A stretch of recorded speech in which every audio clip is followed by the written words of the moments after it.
So hello everyone, welcome back to set time bound goal. This is Sandeep भैया और ये video है boards वालों के लिए जो बच्चे अभी अभी बोर्ड्स देके खाली हुए हैं। और मैं वीडियो उन्हीं के रिक्वेस्ट पर बना भी रहा हूं। This the special video for 12th and 10th students. और गाइस प्लीज इस वीडियो को बिल्कुल भी स्किप मत करना। अगर तुम एएमयू की तैयारी कर रहे हो तो तुम्हें अगर ये लग रहा है कि भैया मुझे अब किसी भी हालत में एएमयू बीटेक, एएमयू बीएससी या फिर क्लास 11th को क्रैक करना है तो must watch this video till end. This video is dedicated for BTech and BSc aspirants, so please guys बिल्कुल भी रिस्क नहीं लेने का, ठीक है। तो चलो मैं बताता हूं कि बच्चे कह रहे थे कि भैया बहुत ज्यादा टाइम अपने पास नहीं है बोर्ड्स देने के बाद से। अभी कुछ बच्चों के तो बोर्ड्स खत्म भी नहीं हुए हैं, अभी कंप्यूटर साइंस के आई थिंक सीबीएसई वालों के एग्जाम्स बाकी हैं। तो दे वर सेइंग दैट कि भैया मैं क्या करूं, मेरे पास तो 60 दिन भी ऐसे नहीं बचेगा, मैं कैसे एएमयू के एग्जाम को क्लियर करूंगा, एएमयू बीटेक को मैं क्लियर कैसे करूंगा, आप मुझे बताओ। क्या मैं अभी भी तैयारी स्टार्ट करूं तो हो सकता है क्या प्रिपरेशन, क्या मैं बहुत लेट कर चुका हूं, प्लीज आप मुझे बता दो। तो मैं उसी का आंसर इस वीडियो में देने वाला हूं। I am just telling that, मैं बहुत ईमानदारी के साथ बता रहा हूं कि इस वीडियो को देखने के बाद तुम्हें पता चल जाएगा कि क्या अभी तुम्हें कोई भी किसी का भी कोर्स ज्वाइन करना बेनिफिशियल रहेगा या फिर नहीं रहेगा। तो चलो शुरू करते हैं। पहली बात, अगर तुम बीटेक बीएससी जिसको भी जिस भी एग्जाम में बैठने वाले हो, सपोज दैट तुम बीटेक बीएससी या 11th एंड डिप्लोमा में बैठने वाले हो, तो उसके पहले कट ऑफ को एनालिसिस करने की सोचो। अगर मैं बात करूं तो बीटेक में टोटल पेपर होता है 150 नंबर का। इंटरनल अगर 45 से 50 नंबर लेके आता है तो भी सेलेक्ट हो जाता है, और एक्सटर्नल 50 से 60 तो बहुत हो गया, 50 से 55 नंबर पे भी सेलेक्ट होता है, 50 नंबर पर भी सेलेक्ट होता है जनरली। ऑन अमूनन माना जाए तो अगर तुमने 150 में से 50 नंबर भी लेके आया है तो तुम आराम से एएमयू में सेलेक्टेड हो किसी ना किसी ब्रांच में। हाँ, अगर तुम्हें कंप्यूटर साइंस चाहिए तो 75 प्लस चाहिए होता है, that is a different thing, मैं उसकी बात ही नहीं कर रहा। तो 150 में से 50 नंबर लेके आना, क्या लगता है तुम्हें बहुत टफ है? क्या इस 2 मंथ में तुम 150 में से 50 नंबर नहीं लेके आ सकते? क्या 2 नंबर, क्योंकि तुमने अभी अभी 12th दिया है ऑलरेडी, अभी अभी तुमने बोर्ड्स दिए हैं, तो अभी अभी तुम्हें ऑलरेडी तुम्हारा 12th तैयार होगा, कम से कम बेसिक तो तैयार होगा ही ना। बेसिक तो होगा, थियोरेटिकल तो होगा, सब चैप्टर्स के नेम्स तो याद होंगे, मेन फॉर्मूला तो पता होगा, है ना, वरना फिर किस बात का बोर्ड दिया तुमने। और अगर मैं बात करूं बीएससी वालों का, तो बीएससी वालों को 100 नंबर में से इनको 30 प्लस पे भी एडमिशन हो जाता है, इनके 40 प्लस पे एडमिशन हो जाते हैं ऑलमोस्ट। कई बार तो ऐसा हुआ है कि 28 और 29 नंबर पे भी हमने एडमिशन कराया हुआ है काउंसलिंग के थ्रू। तो that is a different case, but बहुत कई बार कट ऑफ बहुत कम भी जाता है। और बीएससी के लिए हो तो तुम सीयूईटी वगैरह डाल दोगे तो स्टैटिक्स तो आराम से मिल जाएगा, जियोग्राफी तो आराम से मिल जाएगी। लेकिन अगर तुम्हें बीसीए चाहिए, लाइक कंप्यूटर साइंस या फिजिक्स या मैथमेटिक्स चाहिए, तो मैं उसके लिए बोल रहा हूं कम से कम 50 नंबर होने चाहिए कंप्यूटर साइंस के लिए, और बाकी कोर्सेज के लिए चलो 40 प्लस मान के चलता है एक्सटर्नल के लिए। तो क्या 100 में से 40 नंबर नहीं आ सकता है? अरे यार, इसमें से 25 तो इंग्लिश का ही होता है, और इस 25 में से कम 10-15 नंबर तो बच्चे इंग्लिश में लेके ही लेके आते हैं, अगर वो हिंदी मीडियम से पढ़े हैं तब भी। गारंटी से बता रहा हूं, क्योंकि इंग्लिश ईजी आती है, 12th लेवल का 12th स्टैंडर्ड की इंग्लिश आती है। टेंशन होता है मैथमेटिक्स, फिजिक्स और केमिस्ट्री में। तो मैथमेटिक्स, फिजिक्स और केमिस्ट्री, मेरे बच्चे जो फिजिक्स में पढ़ के जाते हैं कम से कम 15-20 नंबर आराम से लेके आते हैं, ठीक है।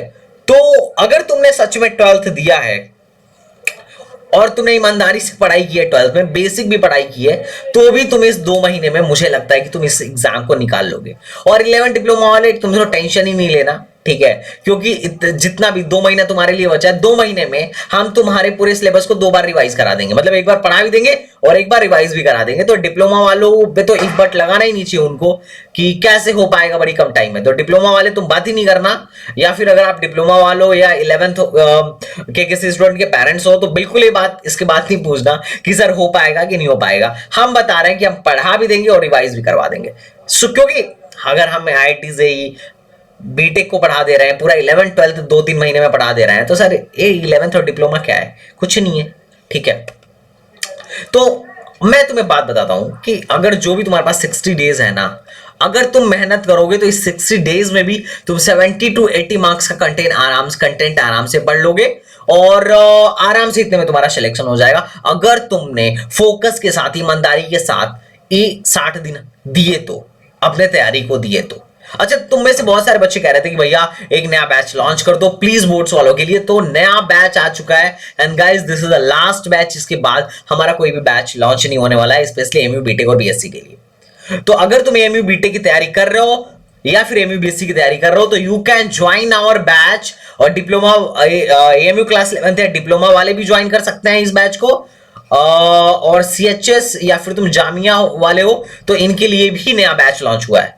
तो गाइज एमयू बीटेक के लिए स्पेशली हमने नया बैच लॉन्च किया हुआ है और मैं तुमसे रिक्वेस्ट करूंगा कि भाई प्लीज इसे ज्वाइन कर लो, ठीक है। This is alpha batch 2.0। आप हमारे ऐप पर STBZ एकेडमी ऐप पर जाकर आप इसे ज्वाइन कर सकते हो। अगर तुम्हारे अंदर थोड़ा भी डाउट है कि मेरा नहीं हो पाएगा तो तुम्हें डाउट लेने की जरूरत नहीं है, ठीक है। तुम्हें डाउट करने की जरूरत ही नहीं है, तुम्हें मेहनत करने की जरूरत है। ज्यादा से ज्यादा क्या हो सकता है, तुम फेल हो सकते हो, यही हो सकता हो ना। लेकिन फिर भी ये 2 महीना अगर तुमने लग के ये 60 दिन मेहनत करके पढ़ाई करी तो इसका आउटपुट तुम्हें कहीं ना कहीं तो मिलेगा ना। या फिर अगर तुमने 60 दिन भी वेस्ट कर दिया कि अब तो बहुत लेट हो चुका है, अब तो मैं कुछ नहीं कर सकता, तो फिर ये 60 दिन भी चला जाएगा, कोई आउटपुट नहीं आएगा। अगर तुमने पढ़ाई किया तो उसका आउटपुट 100% गारंटी है कि मिलेगा।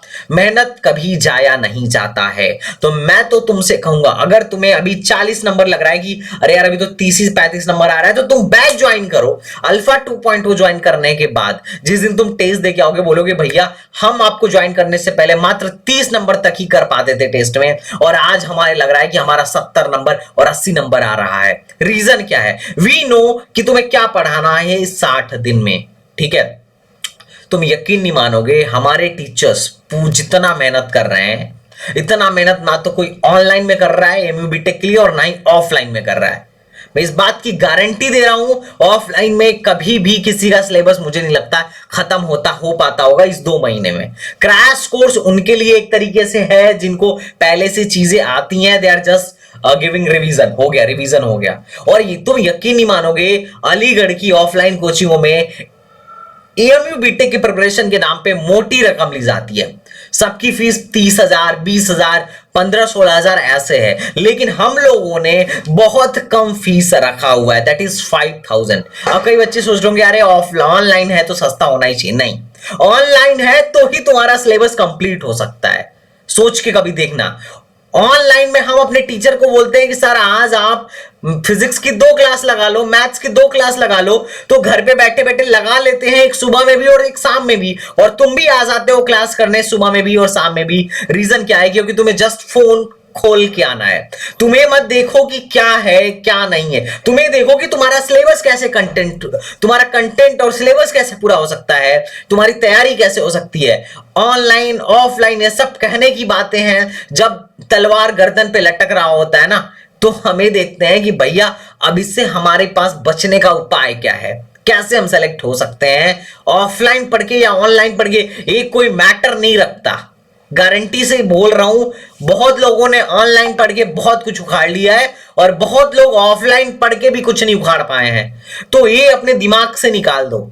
5,000 में ही हम तुम्हें 60 डेज में पूरा तुम्हारा सिलेबस कंप्लीट भी कराएंगे। इवन हमारे पास बैकअप भी है, क्योंकि 8 महीने का जो कोर्स चल रहा था उसकी पूरी रिकॉर्डिंग हमारी धरी पड़ी है, वो भी तुम्हारे लिए है। तो हमारे पास बैकअप भी है, हम तुम्हें लाइव में भी कराएंगे, इवन रिकॉर्डिंग तो हम दे ही रहे हैं। तो तुम चाहे बीटेक के हो या बीएससी के हो, नर्सिंग, पैरामेडिकल, किसी भी कोर्स के हो, मस्ट ज्वाइन आवर बैच। मैं तुम्हें अपने बैच के बारे में बता रहा हूं कि तुम्हें ज्वाइन क्यों करना चाहिए। STBZ एकेडमी को ज्वाइन करने के पीछे का जो मेन रीजन है कि हमारे टीचर्स बहुत मेहनत से डेली 6 आवर की क्लासेस लगाते हैं। मैं फिजिक्स का टीचर हूं, मैं दिन में 2 क्लासेस लगाता हूं, 1.5 घंटे की, ऑलमोस्ट कम से कम 1.25 घंटे की तो लगती ही लगती है।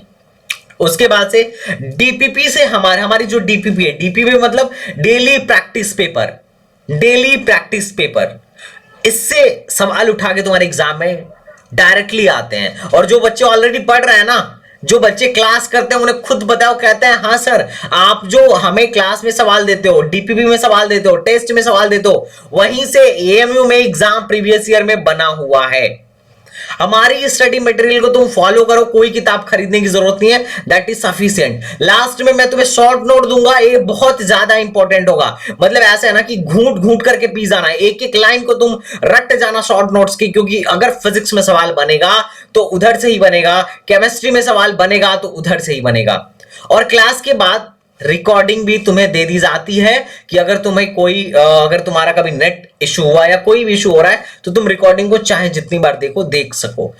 टेस्ट सीरीज भी हम तुम्हें प्रोवाइड कराते हैं एज एएमयू पैटर्न, और हमारे टेस्ट सीरीज से बहुत ही ज्यादा सवाल हर साल एएमयू में लड़ते हुए आ रहे हैं। हमने पूरे चैप्टर मतलब आज तक जितने भी एएमयू में सवाल आया हुआ है उसको चैप्टर वाइज हमने कैटेगराइज किया हुआ है। हमने एक किताब बनाई है चैप्टर वाइज पीवाईक्यू, जो कि मार्केट में भी तुम्हें नहीं मिलेगी। और हमारी फैकल्टी जो है one of the best faculty है, क्योंकि सारे के सारे बीटेक एंड एमटेक है, बीटेक या एमटेक है एमयू से। मैं खुद गेट क्वालिफाइड हूं। हमारे पास मैथ्स के 2 फैकल्टी हैं, फिजिक्स का मैं खुद हूं, और केमिस्ट्री के भी 2 फैकल्टी हैं। तो तुमको इतना टेंशन लेने की जरूरत नहीं है, क्योंकि हम लोग हाईली मोटिवेटेड हैं इस एग्जाम को लेकर। हमारा ध्येय है, हमारा विजन एंड मिशन ये है कि एमयू बीटेक में ज्यादा से ज्यादा बच्चे सेलेक्ट हो और हमारी ही कोचिंग से सेलेक्ट हो। तो अगर तुम अपना सिलेक्शन चाहते हो, तुम एक टॉप रैंकर बनना चाहते हो, तो you can join STBG academy. This will be very important. ये बहुत ही ज्यादा महत्वपूर्ण निर्णय होगा आपके लाइफ का। That will be a great decision. सही टाइम पे सही इन्वेस्टमेंट करना बहुत जरूरी है। तुम पैसों को ना देखो, अपने सिलेक्शन को देखो। अगर तुम्हें लग रहा होगा कि 5,000 वेस्ट जाएंगे, 2 महीने में क्या ही कोई उखाड़ लेगा, तो ऐसा नहीं है। तुम बहुत कुछ अभी भी उखाड़ सकते हो, तुम सेलेक्ट हो सकते हो, ये तुम्हारे ऊपर है। अरे भाई बोला ना 150 में से 50 नंबर ही तो चाहिए, 150 में से 50 नंबर ही तो चाहिए सेलेक्ट होने के लिए। अब अगर 2 महीने में 2 मंथ की प्रिपरेशन करके भी तुम्हें 150 में से 50 नंबर नहीं ला सकते हो तो क्या लेके आओगे। और वैसे भी एएमयू पेपर ऐसा बनाता है कि 70% पेपर 30% से आता है। सच में हमने पूरी पीवाईक्यू बनाई है, इसलिए मैं कह रहा हूं, क्योंकि हर चैप्टर के इनके कुछ हॉट टॉपिक हैं जिसको ये बार बार देते हैं, और हम इस पे ज्यादा फोकस करते हैं। उन हॉट टॉपिक्स पे हम इस पे ज्यादा फोकस करते हैं। कई बार मैं सोचा कि एक वीडियो बना के यूट्यूब पे डालूं कि इंपॉर्टेंट चैप्टर्स कौन कौन से हैं, लेकिन ये सिर्फ इंपॉर्टेंट चैप्टर की बात नहीं रह जाती है, क्योंकि एएमयू वाले क्वेश्चन तो टच हर चैप्टर से करते हैं। इवन बहुत ही रैंडम चैप्टर मतलब कभी ऐसा होता है कि इलेक्ट्रोस्टैटिक्स से इन्होंने 6 सवाल उठा लिया, तो कभी होता है इतने बड़े चैप्टर से किसी ईयर में 2 ही सवाल उठाया है। तो ये रैंडम होता है, लेकिन इनके जो हॉट टॉपिक है ना, हर चैप्टर से सवाल उठाते हैं। लेकिन कई बार ऐसा होता है कि मोस्ट ऑफ द केसेस में किसी चैप्टर का इन्होंने सवाल उठाया और हॉट टॉपिक को ही उठाया, ऐसा होता है। अब मैं इस पे वीडियो बना नहीं पा रहा क्योंकि मुझे कभी मतलब ऐसा ठंडे दिमाग से बैठ के टाइम नहीं मिल पा रहा है कि मैं सबको लिखूं, पीपीटी बनाऊं, ये थोड़ी प्रॉब्लम है। लेकिन जब भी मैं जिस चैप्टर को पढ़ाता हूं उसके मैं हॉट टॉपिक को, इंपॉर्टेंट टॉपिक को बताते जाता हूं कि भैया ये इंपॉर्टेंट टॉपिक है, यहां से सवाल आया है, और उसके पीवाईक्यू को भी लगवाता हूं। जो बच्चा मेरे बैच में है वो समझ रहा होगा इस बात को, भली बात ही देख रहा होगा कि हाँ भैया जितनी बातें संदीप भैया बोल रहे हैं 100% करेक्ट है। तो तुम्हें चिंता करने की आवश्यकता नहीं। अगर तुम्हें लग रहा है कि तुम 2 महीने में नहीं कर सकते हो तो ऐसा कुछ भी नहीं है, तुम अभी भी कर सकते हो, बशर्ते तुम्हारा बेस ठीक होना चाहिए। तुम्हें कम से कम 10th तक का आना चाहिए। तुमने 12th में कम से कम, मान लिया 11th गोल है, खत्म है 11th, कम से कम 12th का तो आना ही चाहिए, बेसिक आना चाहिए। बहुत ज्यादा नहीं भी आता है तो हमें कोई फर्क नहीं पड़ता है, हम फिर भी तुम्हारी नैया पार करा सकते हैं, लेकिन कम से कम बेसिक तो आना ही चाहिए। रेगुलरिटी, जब भी तुम हमारे बैच में एडमिशन लेके आना, रेगुलरिटी मेंटेन रखना। हमारे जो भी नोट्स होंगे, स्टडी मटेरियल होंगे, उसको बहुत ही कायदे के साथ बार बार रिवाइज करना, पीवाईक्यू लगाना और डीपीपी लगाना, दैट इज सफिशिएंट। हम ज्यादा सवाल भी नहीं देंगे, हम ऐसी बात ही नहीं करेंगे जो पॉसिबल ना हो 2 महीने में। हम वही बात करेंगे जो 2 महीने में पॉसिबल है और जिसको तुम कर सकते हो।